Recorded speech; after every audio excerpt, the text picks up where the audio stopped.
Hello friends, नमस्कार, good evening. आप सभी का बहुत बहुत स्वागत है आपके अपने channel triple C WiFi study पर। आइए स्टार्ट करते हैं आज के इस क्लास को। जो भी साथी क्लास में आ चुके हैं आप सभी एक बार सेशन को शेयर कर दें ताकि और भी बच्चे और भी साथी इस क्लास को ज्वाइन कर पाएँ। इस क्लास को स्टार्ट करने से पहले आप सभी को बता दें, होली पर हमने आप सभी के लिए काफ़ी बड़ा डिस्काउंट दिया था जिसका आज लास्ट डे है। आज रात 11 बजे तक अगर आप सभी किसी भी कोर्स को बाय करते हैं, वहाँ पर happy Holi coupon code apply करते हैं तो आप उसे 299 में ही ज्वाइन कर सकते हैं। ध्यान रहे, ये ऑफ़र केवल आज रात 11 बजे तक ही मान्य रहेगा। चलिए स्टार्ट करते हैं। आज का सबसे पहला प्रश्न आपके सामने और यहाँ पर आपसे पूछा गया है, यदि आप विंडोज़ 98 ऑपरेटिंग सिस्टम को विंडोज़ एक्सपी में प्रतिस्थापित करते हैं तो यह प्रक्रिया कहलाती है। If you replace Windows 98 operating system with Windows XP what is the process called. यानी अगर आप विंडोज़ 98 को विंडोज़ एक्सपी में बदल देते हैं तो इस प्रक्रिया को, इस प्रोसेस को किस नाम से जाना जाएगा। अपडेट कहेंगे, अपग्रेड कहेंगे, पुल डाउन कहेंगे या पैच कहेंगे। कौन सा इसमें करेक्ट आंसर आपका हो जाएगा। चलिए जल्दी से जवाब करें सभी साथी जो भी यहाँ पे प्रेजेंट हैं, ठीक है। और सभी को एक बार सेशन को शेयर कर देना है ताकि और भी बच्चे इस क्लास को ज्वाइन कर पाएँ। यहाँ पर सही जवाब हो जाएगा ऑप्शन बी, अपग्रेड कहेंगे। अगर आप विंडो 98 से एक्सपी में जाते हैं तो इसे कहेंगे अपग्रेड करना। ऐसे ही अगर आप विंडो 7 से विंडो 10 में जाते हैं तो इसे कहेंगे विंडो को अपग्रेड करना। ओके, ऑप्शन बी यहाँ पे राइट आंसर हो जाएगा। लिब्रियोफिस इम्प्रेस में निम्न में से किसका एक उदाहरण है। यानी लिब्रियोफिस इम्प्रेस जो है वो निम्न में से किसका एक एग्जाम्पल है। क्या वो ऑपरेटिंग सिस्टम का एग्जाम्पल है, क्या वो प्रोसेसिंग डिवाइस का एग्जाम्पल है, एप्लीकेशन सॉफ्टवेयर का एग्जाम्पल है या सिस्टम सॉफ्टवेयर का एग्जाम्पल है। तो आप सब जानते हैं लिब्रियोफिस इम्प्रेस में आप स्लाइड्स बनाते हैं, प्रेजेंटेशन तैयार करते हैं, जो कि यूजर के वर्क के लिए बनाया गया एक सॉफ्टवेयर है। और हम आपको पहले ही बता चुके हैं ऐसे सॉफ्टवेयर जो यूजर के कार्य करने के लिए बनाए गए हैं, जहां पर यूजर काम करता है वो सॉफ्टवेयर एप्लीकेशन सॉफ्टवेयर होते हैं। तो यहाँ पर ऑप्शन सी आपका हो जाएगा, यह भी एक एप्लीकेशन सॉफ्टवेयर है। अगला सवाल है, निम्न में से कौन सा डिवाइस टेलीफोन लाइनों के माध्यम से डेटा भेजता है और कंप्यूटर से डेटा प्राप्त करता है। कौन सा ऐसा डिवाइस है जो टेलीफोन लाइनों के माध्यम से डेटा भेजता है और कंप्यूटर से डेटा प्राप्त करता है। एक्सेस स्लॉट, मॉडेम, स्पीकर या प्रिंटर। इसमें कौन सा आपका सही जवाब है। करेक्ट आंसर आपको देना है कमेंट बॉक्स में। और यहाँ पर सही जवाब है ऑप्शन बी, जिसे हम मॉडेम के नाम से जानते हैं। देखिए, मॉडेम का फुल फॉर्म होता है मॉड्यूलेटर डिमॉड्यूलेटर, ठीक है। यह मॉड्यूलेशन डिमॉड्यूलेशन का काम करता है। और याद रखना है मॉडेम आपका जो है ना, ये इनपुट डिवाइस भी है, साथ ही साथ आउटपुट डिवाइस भी है। तो इनपुट और आउटपुट दोनों के अंतर्गत आपका मॉडेम आता है, ये आपको थोड़ा सा ध्यान रखना है। अगला सवाल है, कौन सी की सेलेक्टेड टेक्स्ट को डिलीट करता है। ऐसा कौन सा की है जो सेलेक्टेड टेक्स्ट को डिलीट करता है। अगर आपने किसी भी वर्ड, लेटर या सेंटेंस को सेलेक्ट किया हुआ है और इसमें से कौन सी की अगर आप दबाएं तो वो डिलीट हो जाएगा। तो देखो, यहाँ डिलीट, स्पेस बार और बैक स्पेस, ये सभी की अगर आप प्रेस करते हैं, चाहे आप डिलीट की प्रेस कर लें, चाहे बैक स्पेस दबा लें, चाहे स्पेस बार दबा लें, अगर आपने को सेलेक्ट किया है तो वो डिलीट हो जाएगा, ठीक है। यानी यहाँ पर डी ऑप्शन हमारा करेक्ट है, all of these. First search engine निम्न में से कौन सा है। ये आपसे पूछा गया है, पहला सर्च इंजन कौन सा है, गूगल, याहू, आर्ची या इसमें से कोई नहीं। तो अगर फर्स्ट सर्च इंजन की बात करते हैं, यहाँ पर ऑप्शन सी हो जाएगा, आर्ची, जो कि आपका फर्स्ट सर्च इंजन है। अगला सवाल है, न्यू स्लाइड इंसर्ट करने की शॉर्टकट की क्या होती है। जब आप लिब्रियोफिस इम्प्रेस में होते हैं, यानी जब आप लिब्रियोफिस इम्प्रेस में आते हैं तो वहाँ पर अलग अलग आपको स्लाइड इंसर्ट करनी होती हैं, ठीक है। तो जैसे स्लाइड 1, स्लाइड 2, स्लाइड 3, स्लाइड 4। तो अगर आपके पास जो स्लाइड है बाय डिफ़ॉल्ट उसमें एक और स्लाइड लाना चाहते हैं तो आपको कंट्रोल एम प्रेस करना होता है। ऑप्शन यहाँ पर बी हो जाएगा। अगर आपको नया प्रेजेंटेशन ही लेना है तो कंट्रोल एन प्रेस करेंगे, इससे क्या होगा, एक नया प्रेजेंटेशन ही आपके सामने ओपन हो जाएगा, ना कि स्लाइड। अगला सवाल है, प्रेजेंटेशन में करंट स्लाइड शो करने के लिए क्या शॉर्टकट कुंजी है। मतलब जो भी स्लाइड आपने डाल के रखी हैं और आप मान लेते हैं कि आपके पास में टोटल 4 स्लाइड हैं और स्लाइड नंबर 3 पे आप थे, तो आप यहीं से अपना स्लाइड शो स्टार्ट करना चाहते हैं तो कौन सी शॉर्टकट की प्रेस करेंगे। वैसे तो आपको F5 प्रेस करना होता है। F5 की जैसे ही प्रेस करते हैं तो स्लाइड आपकी स्टार्टिंग से शुरू हो जाती है। लेकिन अगर आप शिफ्ट के साथ में F5 प्रेस करते हैं तो जिस स्लाइड पर आप हैं वहीं से स्लाइड शो स्टार्ट हो जाएगा। अगला सवाल है लिब्रो ऑफिस इम्प्रेस में मैक्रोज की कमांड किस मेनू में होती है। आपको बताना है मैक्रो की कमांड कहाँ पर होती है, टूल्स, स्लाइड, इंसर्ट या इसमें से कोई नहीं। तो याद रखना है हमेशा टूल्स मेनू में होती है, मैक्रो की कमांड टूल्स मेनू के अंदर होती है। चाहे आपका लिब्रो ऑफिस इम्प्रेस का ये सवाल हो, राइटर या कैल का हो, हमेशा याद रखना है टूल्स मेनू ही आपका सही जवाब हो जाएगा। अगला सवाल है लिब्रो ऑफिस राइटर में सब स्क्रिप्ट की शॉर्टकट की क्या होती है। सब स्क्रिप्ट करने की शॉर्टकट कुंजी क्या होती है, control shift B, control alt P या कंट्रोल शिफ्ट एस होती है।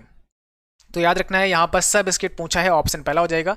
कंट्रोल शिफ्ट और बी से आप सब स्क्रिप्ट कर सकते हैं। जैसे आपको लिखना है H2SO4, तो यहाँ 2 और 4 जो लिखा गया है ये सब स्क्रिप्ट फॉर्म में है। अगर सुपर स्क्रिप्ट की बात की जाए तो यहाँ पर कंट्रोल शिफ्ट बी के स्थान पर पी हो जाएगा। सुपर स्क्रिप्ट x² y² इस प्रकार से आप लिख सकते हैं।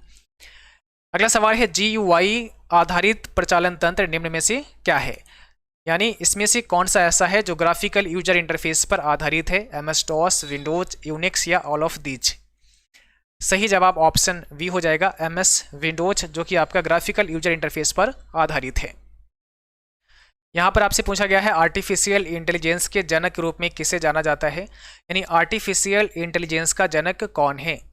इसमें सही जवाब क्या हो जाएगा, ऑप्शन पहला है जॉन मैककार्थी को AI का जनक कहा जाता है, यानी आर्टिफिशियल इंटेलिजेंस का जनक कहा जाता है। और कई बार आपसे पूछते हैं कि AI में कौन सी भाषा इस्तेमाल की गई है, फर्स्ट लैंग्वेज कौन सी है, तो आंसर होगा लिस्प यानी लिस्ट प्रोसेसिंग।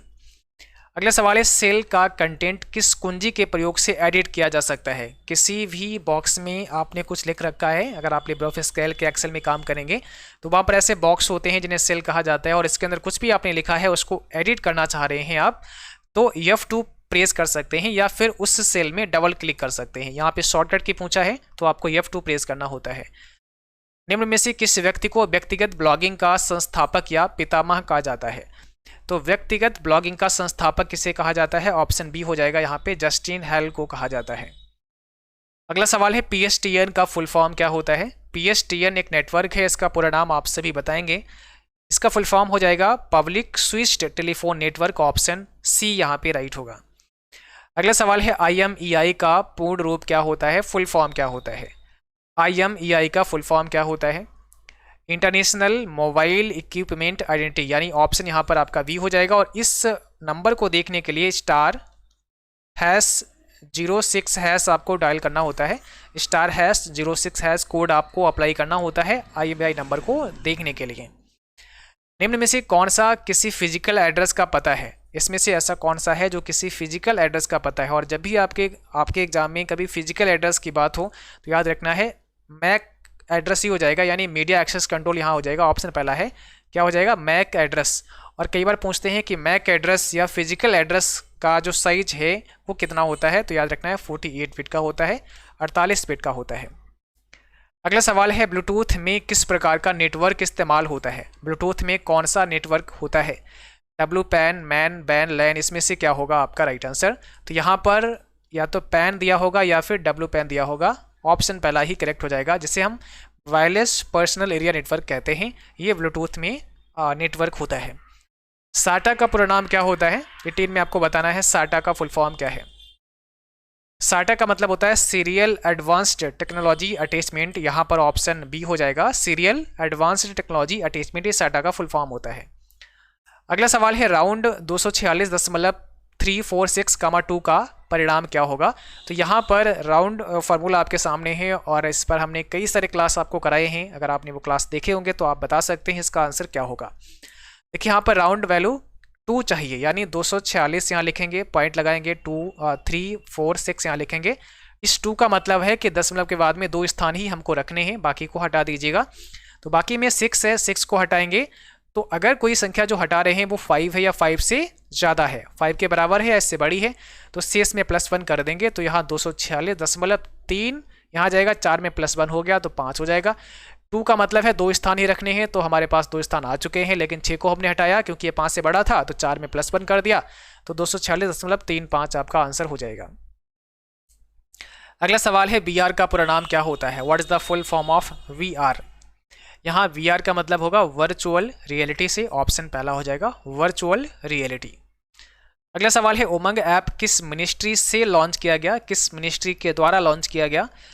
तो यहाँ पर सही जवाब आपको करना है। उमंग का मतलब होता है unified mobile application for new age governance, जो कि इलेक्ट्रॉनिक एंड आईटी मंत्रालय के द्वारा ये लॉन्च किया गया।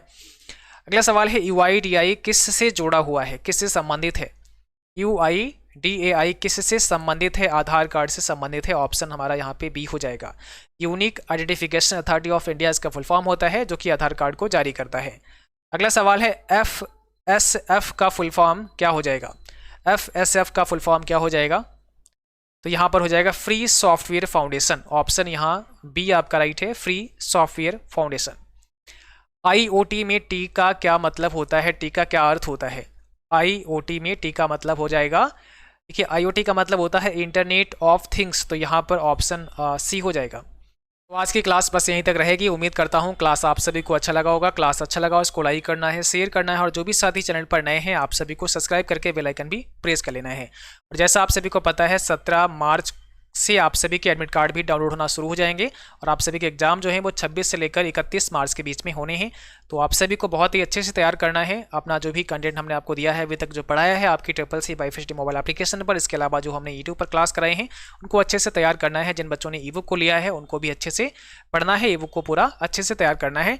और प्रीवियस क्लास आप सभी को कर लेना है। अगर आप प्रीवियस क्लास नहीं किए हैं तो उसका लिंक हम अपने टेलीग्राम चैनल पर डाल देंगे, जहाँ से आप वो सारे क्लास कर सकते हैं। तो आज के लिए बस इतना ही, मिलेंगे अगली क्लास में, तब तक के लिए जय हिंद, बाय बाय।